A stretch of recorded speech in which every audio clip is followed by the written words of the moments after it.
سلام دوستان.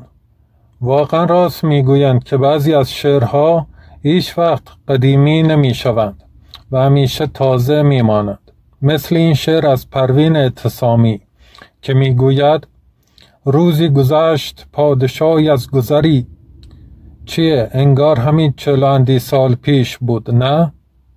فریاد شوق بر سر هر کوی و بام خاست. پرسید زان میانه یکی کودک یتیم، کین رخسار رهبر از چه روی تابناک و روشن است. یکی گفت چه دانیم ما که چرا رخسار رهبر روشن است. آن دیگر گفت اینقدر دانیم که ایشان سید و امامزاده از اولاد پیغمبر است. نزدیک رفت پیرزنی گوش پشت و گفت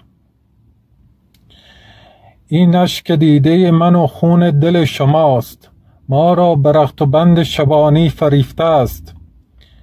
این گرگ سالهاست که با گله آشناست. آن رفسنجانی که ده خرد و ملک رهزن است، آن رهبر که مال مردم خورد گداست. بر سر قطره اشک یتیمان نظاره کن، تا بنگری که روشنایی رخسار از کجاست. ای نادر جانبانی، با کجروانی چون خلخالی سخن از راستی چه سود؟ کو آن رهبری و مال مردم خوری، و آن کسی که بیت المال را غارت می کند نه راست ظرف راست.